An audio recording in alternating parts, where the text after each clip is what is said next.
the best things that have rewired my brain and my mind were things that I repeated daily.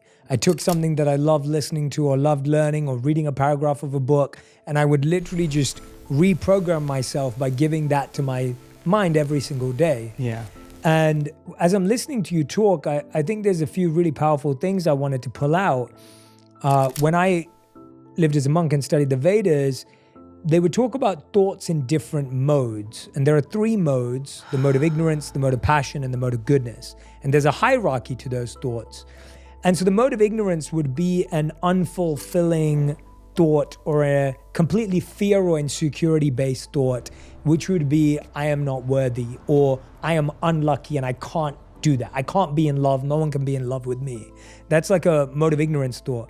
A mode of passion thought would be, I can be in love with anyone I want and I can find anything. And it's almost like you're lying to yourself and you haven't really applied what you're saying, and it's just this big, bold statement, but it doesn't quite sit and resonate. And the mode of goodness thought is, I can take steps daily to create love in my life right now. And you start to see how people would often look at what we're saying and they think, oh, it's just positive thinking. It isn't. It's not just a false statement. What you're saying is two words you used, intention and attention. You're actually being conscious about where that intention and the attention is being placed. You're intending that if I do something every day and I place my attention on X, Y, Z, then I can create this new reality for myself. Whenever I have a tough conversation coming up, a tough meeting, something difficult, I'll rehearse it in my head. And you're so right that you can prepare for the future.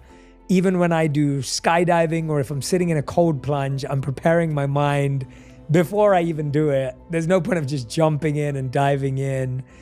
I think what's really interesting is that partly a lot of the anxiety and stress we feel kind of hope that we'll never feel anxiety and stress again.